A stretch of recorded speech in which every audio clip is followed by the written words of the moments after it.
Welcome to Conversations in a Vintage Shop, a podcast from behind my counter between customers. Join me while I sit behind my retail counter and just have a conversation with you, or with myself. While I look out the window, observe what I see, things that are happening in the store today, throughout the week, and just fun little stories that I have from my time as a business owner. This is something that you find interesting, then keep listening, and I appreciate you.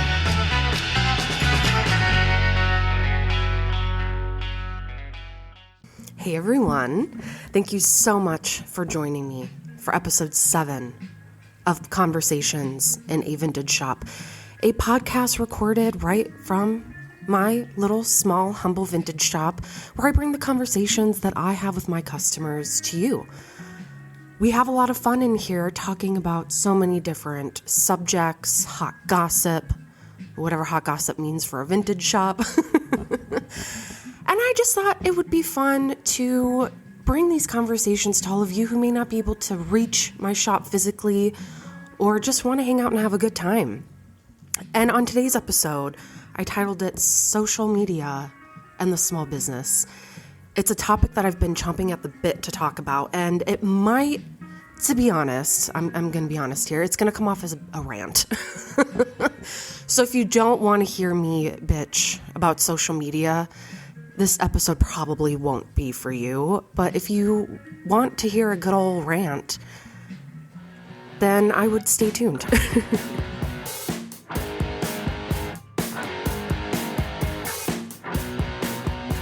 So when I was writing my notes the other day about this particular episode, I really got heat. You know when you get a topic that you're so heated about and you get really, really motivated to talk about it, but you have other things that day to do that have nothing to do with being creative, and it's a whole lot of adulting. And that's what happened to me yesterday. I was so psyched to talk about this, and unfortunately I couldn't record this episode. I had a dentist appointment.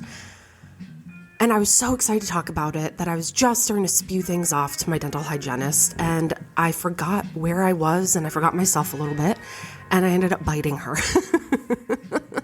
So when I say I'm chomping at the bit to talk about this, I really, it's literal. I literally chomped and bit her. So if that tells you anything about what we're going to be talking about, it's definitely something I have a lot to say.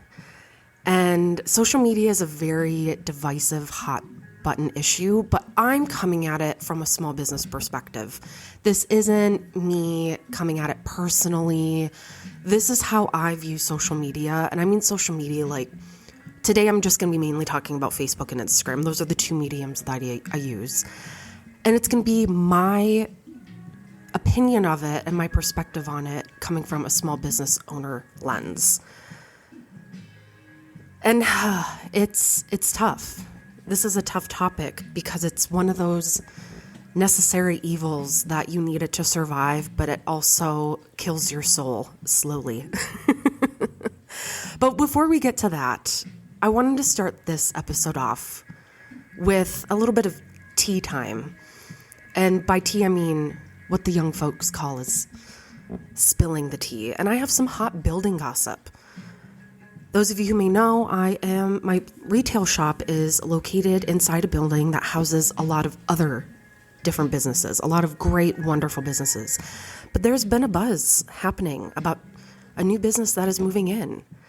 And there's just one little piece of it I just have to get out there and get your guys' take on it and see what you think. So stay tuned.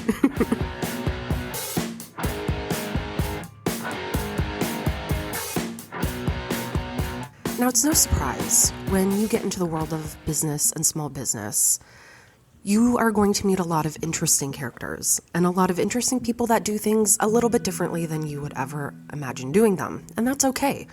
That's what makes all businesses unique and special in their own ways.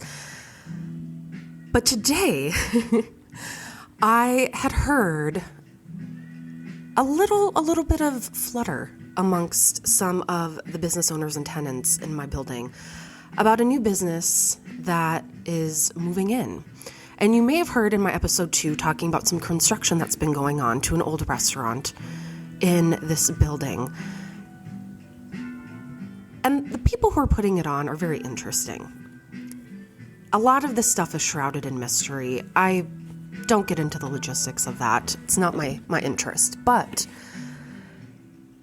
this particular business is going to be catering to very high-end clients. And by high-end, I can only speculate. Maybe black tie, wealthy, people from out of state. That's just what I'm snowballing here. And apparently, the person who is running this and in charge is very unimpressed by the way that tenants in this building, small business owners, and actual people living here who rent out these spaces.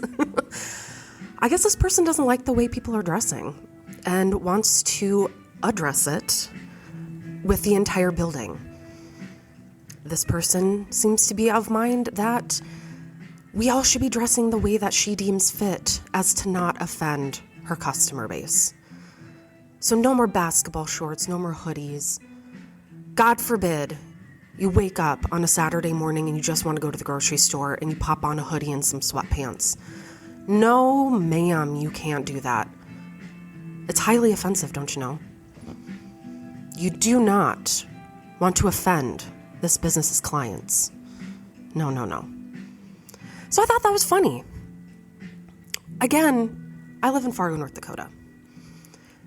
It's the biggest city in North Dakota, but in terms of big cities, we're a small city. We're not that big. We're not Minneapolis. We're not LA. We're not Austin. But the amount of people that you meet in this area who have such entitlement really never ceases to amaze me. And said business has been causing a lot of stir with the way they've been talking to people in our building, business owners and tenants alike, people who work for our rental company. I've had tenants who live on the upper floors able to hear this person cuss out workers and staff in the rental offices. You know, it's a big thing. It's a big to-do. And I just have to put it out there. What is it about some businesses where they feel like the world is here for them? The world is here to appease them, and everybody around it is supposed to bow down. It really got me gritting my teeth today, I have to say. We have a lot of great people in this building. We have a lot of amazing businesses who are just working to survive and doing what they love. You have people here who are hardworking people. This is their home. And to have someone come in and feels like it's necessary to call everybody out for not living up to her standards in a place that they moved into. They brought their business here. Everybody was here long before. So I just had to release a little bit of that and see what you all think about that. Do you think it's right? Do you think it's entitled? Do you think this person has every right to tell people who live and work in this building how they should and shouldn't be dressing? It's not a private living community. It's an apartment building with businesses inside. So I just had to put that little bit of hot gossip out there and see what you think. This might be kind of a gossipy rant video.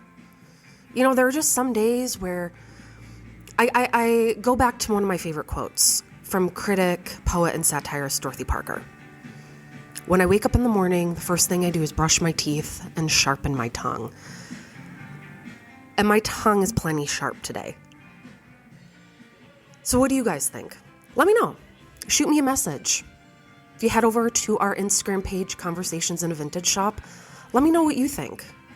I might even be doing a little bit of a poll about it. I really want to know if you think that's right. As if having a small business and just being a human, living day to day, trying to pay your bills isn't hard enough. You come into a battlefield in your own home. Okay, end gossipy rant.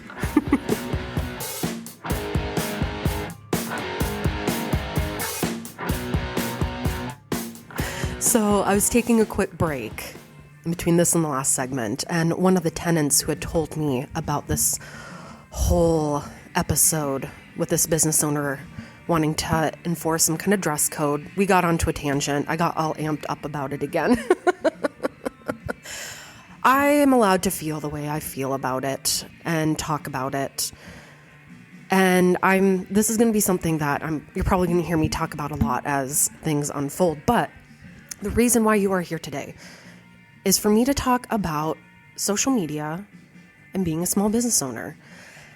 And there are a lot of podcasts out there that give you tips on how to increase your followers, post content, more strategic. And that's not what this is. Again, I'm not a professional in social media. I don't have any good tips or tricks. I can tell you things that I've learned that don't work. But this is more of what I have experienced and seen other businesses do that really get under my skin. And maybe you all as customers or consumers, these are things that don't necessarily bother you, but coming from my end, they really just make me cross my eyes. I mean, I've rolled my eyes so many times I'm going to go blind. But one of them is a tactic that I know a lot of people sometimes do on their personal accounts, but it's extremely, extremely prevalent in business, more so small business social media.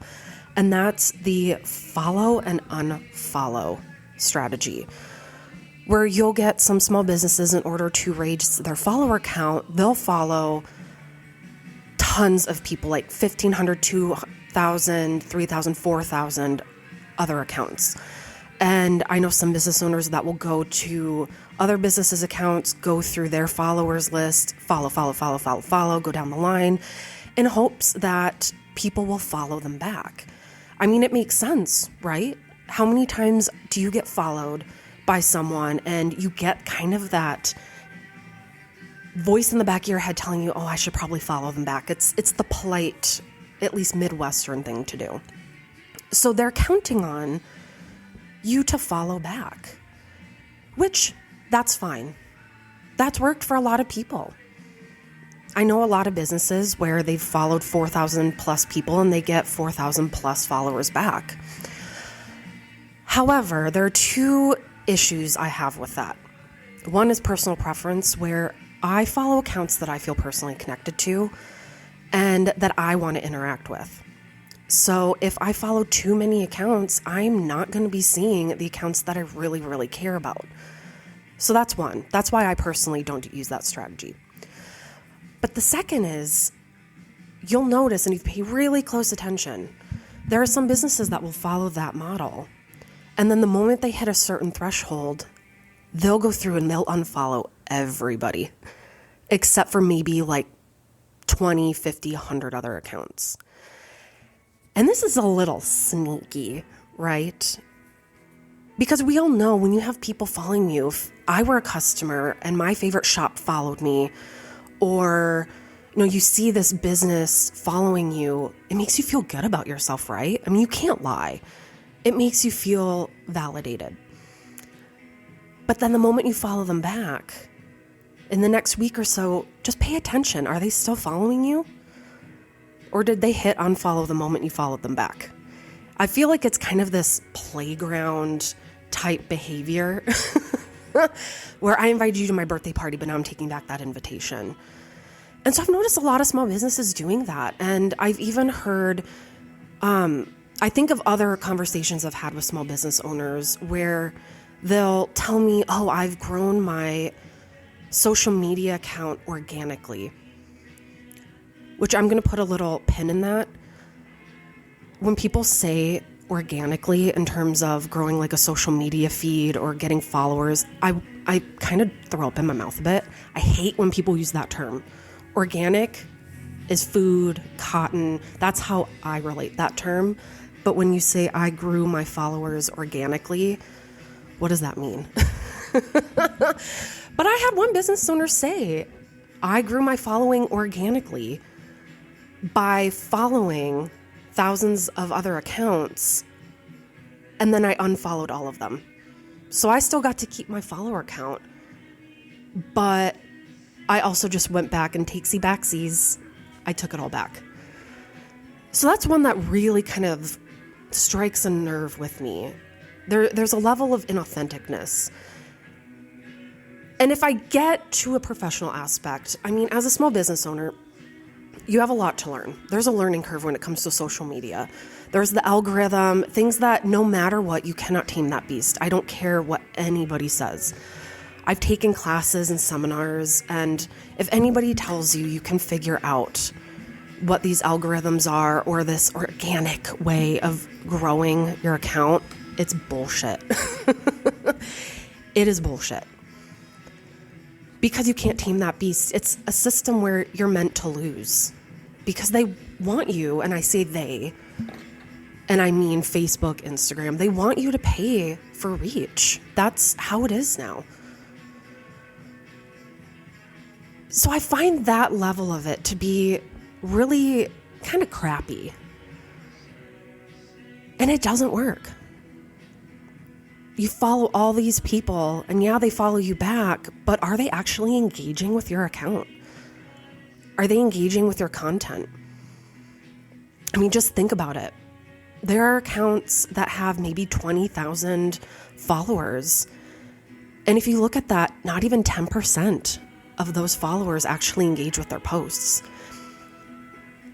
Whether they're ghost followers, bots, or it just doesn't reach them anymore because there are just so many. That's a fact. And sure, you can turn on post notifications, which I've seen some accounts don't have anymore, but that's a whole other topic. But have you noticed that? And I know I've unfollowed people. If it's a business that I see, or if it's an account really, that hasn't posted anything within 6 months or a year, I usually cut that account out. But I think on my Instagram, I'm only following like 400 and some accounts. And those are accounts that I engage with. I actually want to keep up on what they're doing. And sometimes I don't even see their posts, even keeping it such a small number of people that I follow. But that's one tactic that I've been noticing a lot lately, especially for up-and-coming businesses, and I get it. It's a huge numbers game. I have a modest following. I have maybe 1,800 followers on my business Instagram, and I get it. You sometimes look at other businesses who have thousands, tens of thousands, and you feel like, wow, I must be doing something wrong. And it's not that you're doing anything wrong. It's a system of luck. Not even virality. It's you might just have a post that just hits that algorithm right and you get tons of followers. It really is just a game of chance. And like I said, there's no winning at it. It is a game, but not one that we're actually meant to win.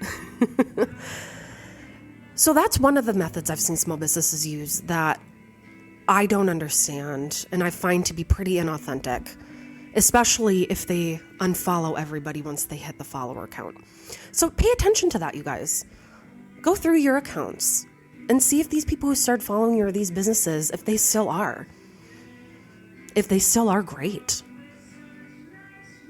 But don't be surprised if you notice that some have unfollowed almost a majority of the accounts that they had originally followed when they started. Just pay attention. It's really interesting.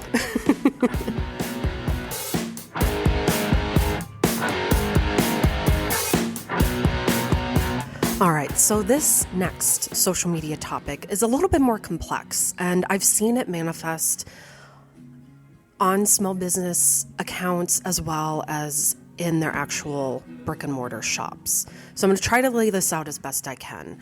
But this is something that doesn't just affect social media and the social media landscape. It has other repercussions, and it kind of stretches its tentacles and affects more than just the business and the business owner and the customers. So I became aware within the past year or two of this small business who, like a lot of us, carry smaller artists in their shops. And part of what makes it so amazing to carry small artists, small businesses, indie artists in your shop are the different ways that they express themselves, whether it be through their actual product, their branding, their packaging. So I'll go over a little bit about my process when I pick out smaller indie brands and artists to carry in my shop.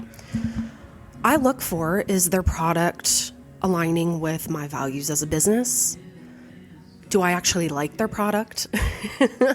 Do I find it relevant? But then also if it's something that is packaged, do I like the packaging? And that's a really big thing. And that's where you kind of have to step away from, I like this product, but as a business, is it something that aesthetically is going to be pleasing to a customer? And I'll use an example. I got these soaps in when I very first opened my shop that were amazing soaps. Like, I still use them to this day. They're amazing. The names are great, but the packaging didn't clearly show what the product was. People didn't know they were soaps. And there wasn't any explanation of what scents were in it. It was very dark packaging. So I noticed that inventory sat for a while. But then I brought in another soap company where their packaging was bright. It was open, so you got to see that they were actually soaps. They had all of the ingredients on it and fun little factual graphics. And they also explained what the scents were that were in the soaps. And those did so well. So I look at it as, I need a product that A, is an amazing product, aligns with my values, but also has good, cohesive packaging. So having said that, there is a business I encountered who carries small makers in their shop.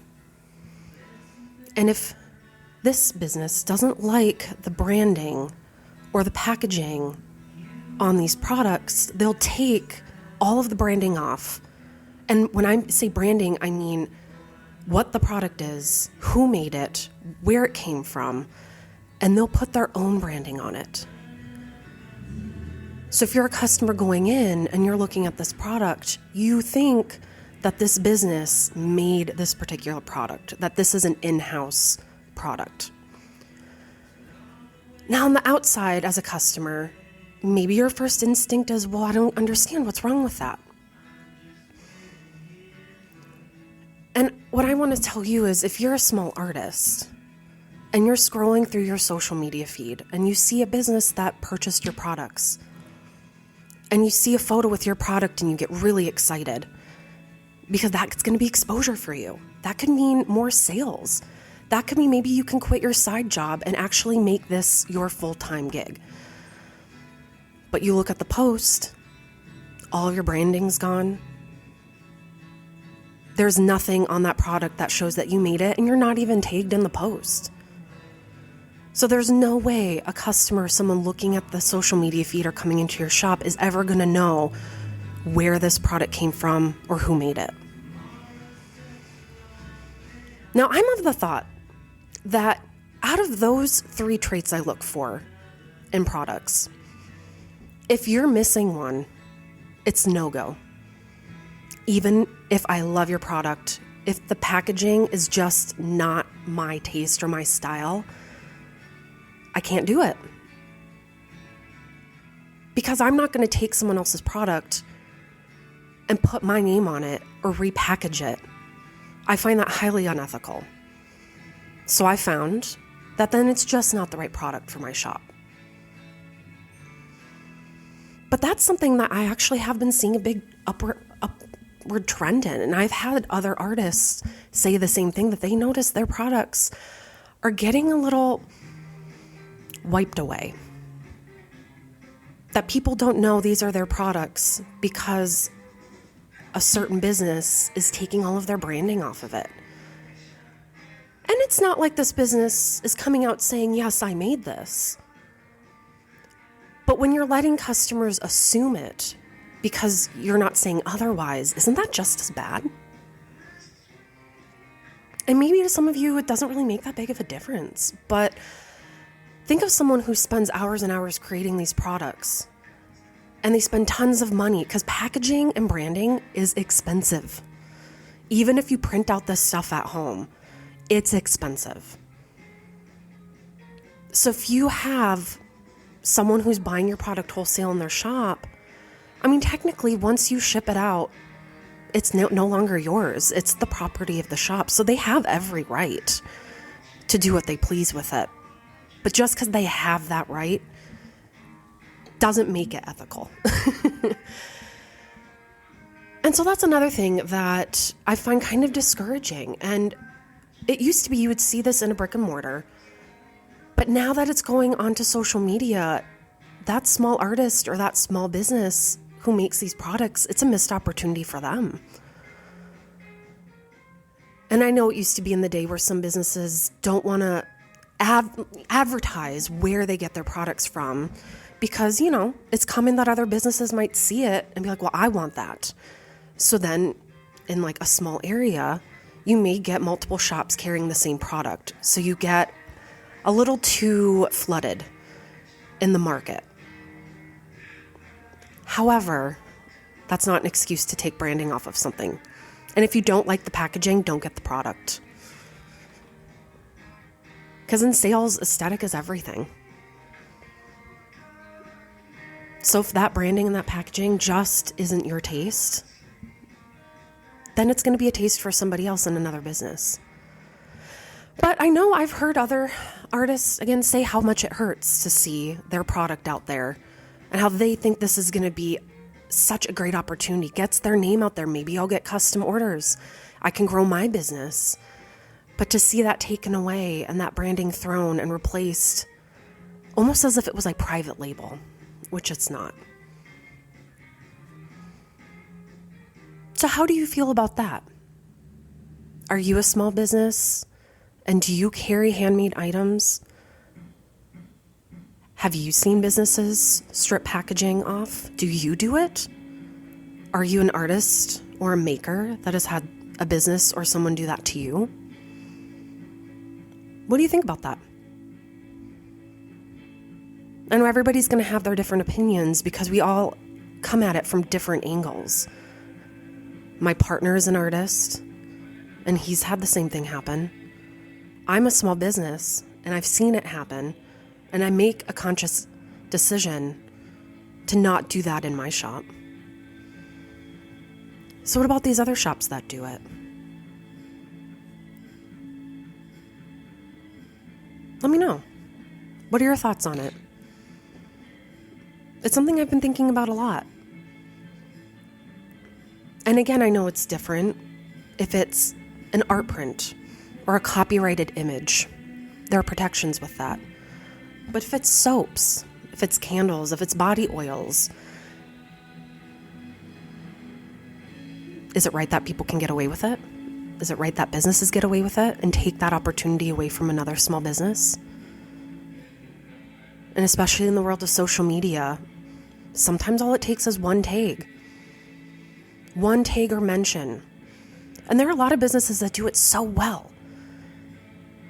They raise up small businesses and small makers.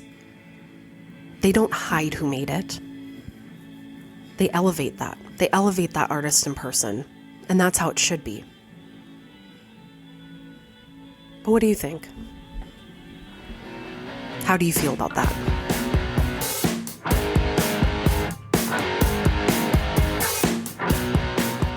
Now, the last rant I have about things I've noticed with small business and social media, and this doesn't just limit itself to small business. I've seen this on corporate level too, but I'm going to focus in just on small business, is kind of a hot button issue that I know everybody feels pretty strongly about.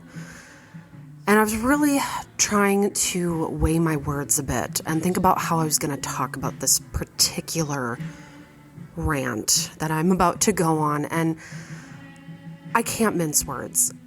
I have to be completely, brutally honest about how I feel about this next issue. And that is the issue of small businesses using social issues to either gain business or profit and use social causes as marketing ploys. Now, this gets a little complex because what do I mean by that? And the best way I can explain it is basically my own experience and what I've done as a business and what I've seen others do, and kind of to form a contrast. Now we know the last couple of years have been hard, and there have been a lot of social issues that have become front and center, whether it be Black Lives Matter, LGBTQ plus rights, women's rights. And I found that there are some businesses that use that as an opportunity to gain more business. And this is where it gets hard, because you have businesses that want to shed light on the subject and let their customers know where they stand, whether it's for your side or against your side. But the problem comes from when a business uses social media and social causes that are hot button relevant topics to get clout and to get virality and to get notice.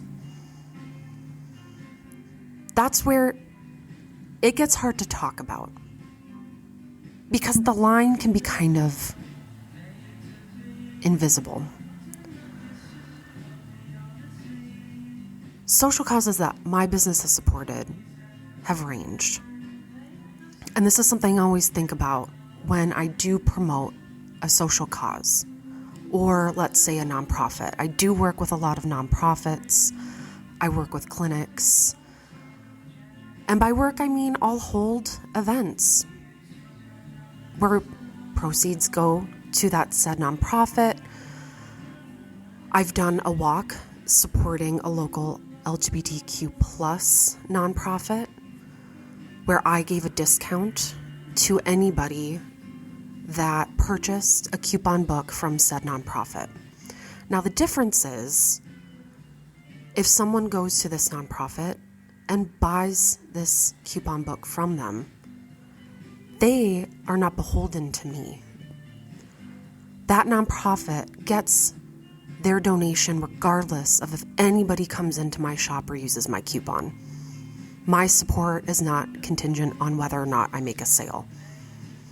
If someone chooses to buy that coupon book and they want to use a coupon, it's there. However, they know their money went directly to said nonprofit. I recently had a free HIV testing clinic here. And as a way to motivate people to come in and get that free testing, if you came in and did it, you got a free $15 gift card to the shop. Do you have to use that gift card? No, you don't. That free service was not contingent on whether or not you made a purchase at my shop. So this is the distinction I'm trying to put out there. But when you cross over that line and go into, hey everyone, here's my Instagram, Facebook post to show our support for the LGBTQ plus, Black Lives Matter, women's rights, insert a cause or a value that is true to you, we'll give you 15% off your total purchase. Great. But where does that percentage go to? Does any of that go back to any of these social causes? And then another question I ask is, how often do you support these causes on any other given day? I'll use another example.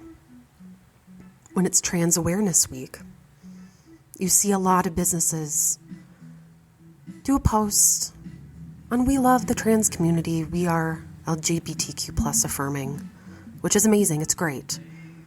You need to put out those safe zones and safe areas. However, what do you do as a business when it's not Trans Awareness Week? Or when it's not Breast Cancer Awareness Month? just naming the cause. What are you doing to support that community when it's not a socially relevant, newsworthy topic at that point in time? Do you always do posts that say we are inclusive, we support Black Lives Matter, we support LGBTQ plus rights, we support our friends in the trans community? What do you do throughout the year to let people know that you support them? And that's the distinction.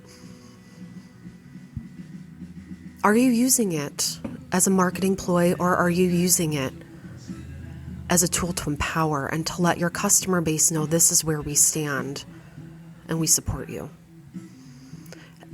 And I'm going to get sharp here because it's a topic I find extremely frustrating, especially for the community my business is located in. As I said, I'm located in Fargo, North Dakota. North Dakota is not a progressive state. Fargo is one of the more progressive cities, but it's progressive for a red state, Midwest. So I have had businesses say, well, I support these causes, but I don't want to lose half of my customer base who doesn't. And there's some businesses who have kind of formed that box themselves, where when you start your business, you don't make it clear where you stand. So you do have a mix of customers who are on every point of the spectrum. And that's okay. That's your prerogative, it's your business. But the way I look at it as, if I have someone who's in any one of these communities come in my shop, if I want them, or if they spend their money at my shop, the very least I can do is show support. It's the very least I can do, and not just for an Instagram post or a discount code or a way for me to profit and make money off of a social cause, but something that you remind people of regularly. And that was one of the things when I started my shop. I made it very clear that I'm an affirming business. And being a vintage shop, a lot of us in this vintage community, especially in Fargo Moorhead, we're some of the only businesses where I feel like inherently people just know we're going to be supporting certain causes. I don't know. There's something about vintage where you see that saying vintage style, not vintage values. And I've never been in a vintage shop that's been otherwise. Antique malls, yes, but vintage shops, no. So for me, I had an easier transition with that because I already worked with different communities.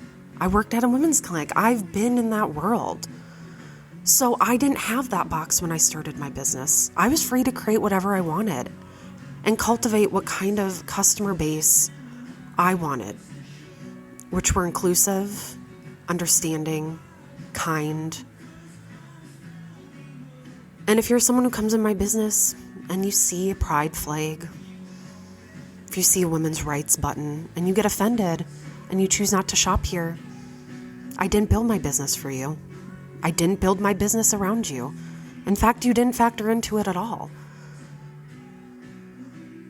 So if I lose those customers, they weren't in my plan.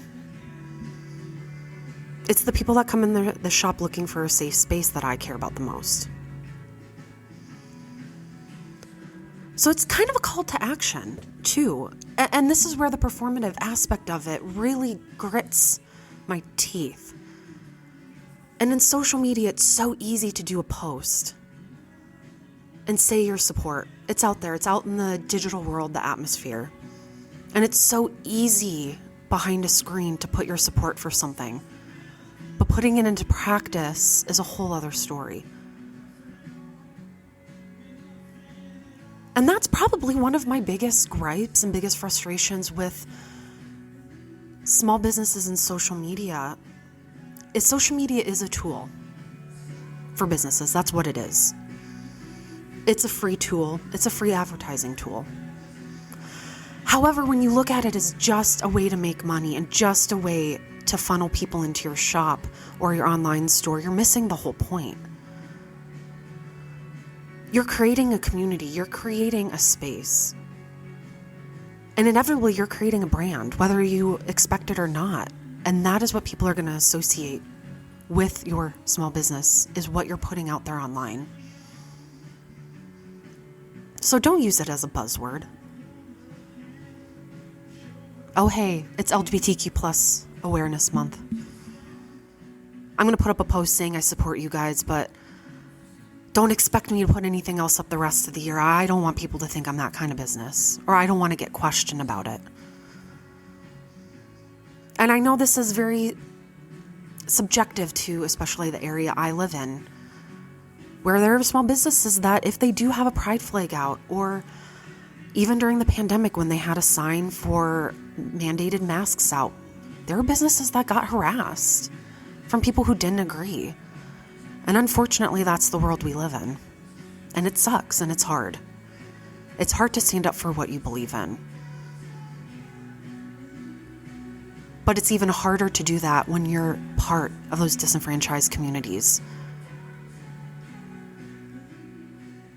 So it's our duty. It's our duty. And all of the aspects and rants that I had previously detailed, when you have a small business, you are on a platform, whether you like it or not. You're setting an example and you're setting the tone. People listen to you. As I said, I have a meager following. I don't have tens and thousands of followers, but the followers that I do have listen and they pay attention. And if I put something up that someone doesn't agree with, they'll let me know. But that's the point. Yes, it's my business, it's my small business, but my business wouldn't exist without the people who are coming in through my door.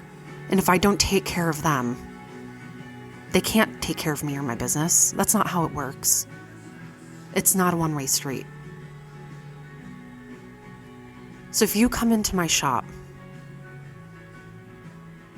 you need to know that I support you. And that's the goal. And I wish more small businesses would realize that people pay attention. Eyes are on you. And I have to put another example out there because, again, all of this is coming from personal experience.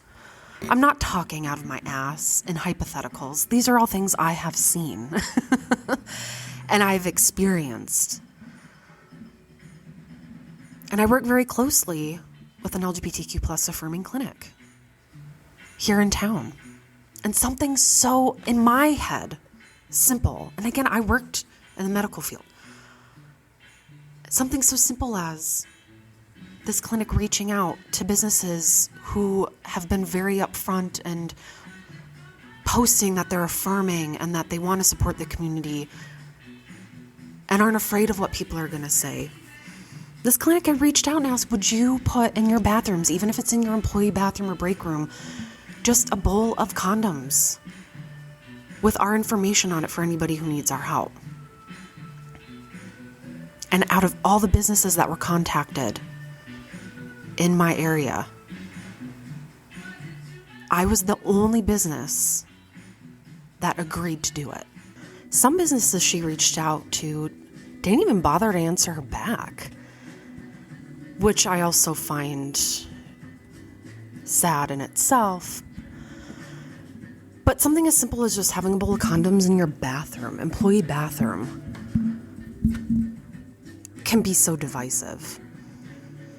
And that's where, practice what you preach. Put your money where your mouth is. You can't be an advocate if you're not going to advocate. And I have to say, hearing that, of course I was nervous to put a bowl of condoms in my shop. I don't have an employee bathroom, so I just put them out in the seating area that I have in the front of my shop. And it was a really good learning experience. I never had anybody say anything against it. If they had those thoughts, they never voiced them to me. But seeing the reaction to it ranging anywhere from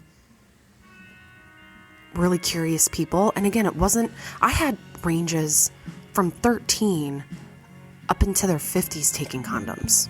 Okay. I had the full gamut of people taking condoms. And to see the reaction, and to people say it's nice having access to this, because where else would you get it? And so I took that experience and I said, okay, I noticed some people were uncomfortable to take them, and that's fine. The way it's been so highly stigmatized, I mean, you can hardly blame anyone for being uncomfortable. Heck, when I go in the condom and tampon aisle, I still get a bit of shame. I'm 32. So I ended up putting them in my dressing room, in a place where all genders are allowed to go in and change, so everybody has access to it. And I put resources in there so if people wanted to take them, they didn't have to feel a certain way about doing it in public. If they wanted them, they were there. And it really has been a rewarding experience. I have people coming in just for condoms. And that's great. I don't care if you don't buy anything here. I want you to take them. I had young girls who were sexually active come in and who couldn't ask their parents because their parents wouldn't take them to get anything. And this, sadly, was their only place to receive them. So to not veer too far away, I'm getting more into my personal views on the matter, which I guess is kind of the point. But I have always prided myself in being a proponent of abdicating. And avocation doesn't come in just one size fits all. Some people abdicate with their money. Some people abdicate with their bodies, whether it be protesting, sit-ins. Some people abdicate through conversation and getting into conversations, and even uncomfortable ones, with people who have opposing viewpoints. And I've always been one where I don't post things on Facebook. I don't do stuff like that. I feel it just doesn't feel right to me. That's not how I choose to abdicate.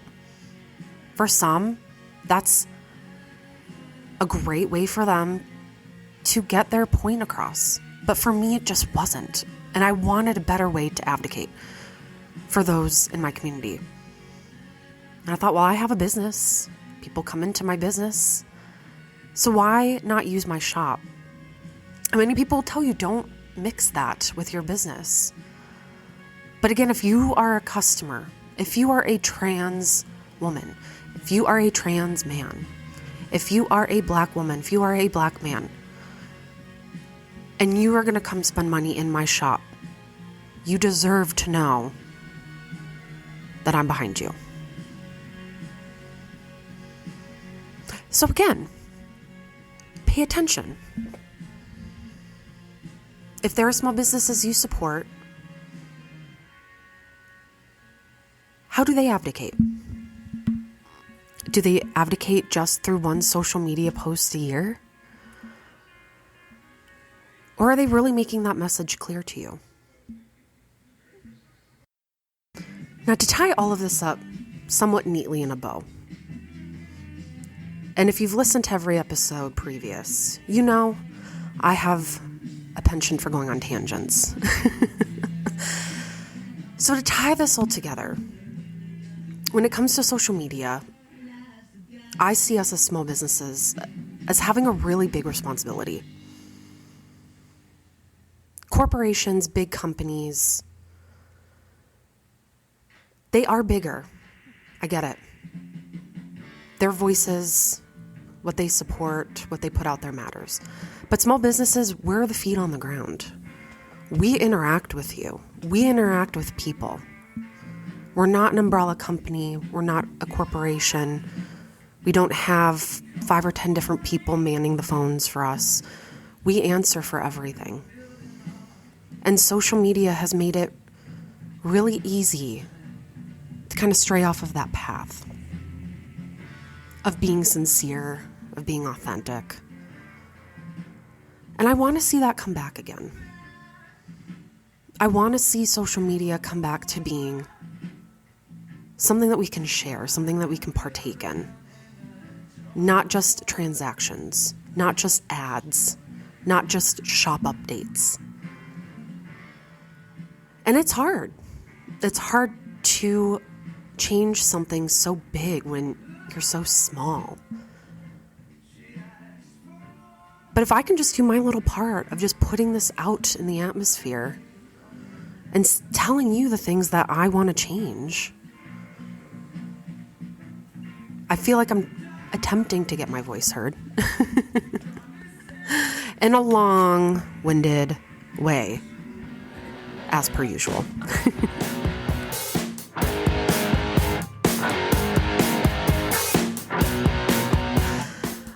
All right, y'all.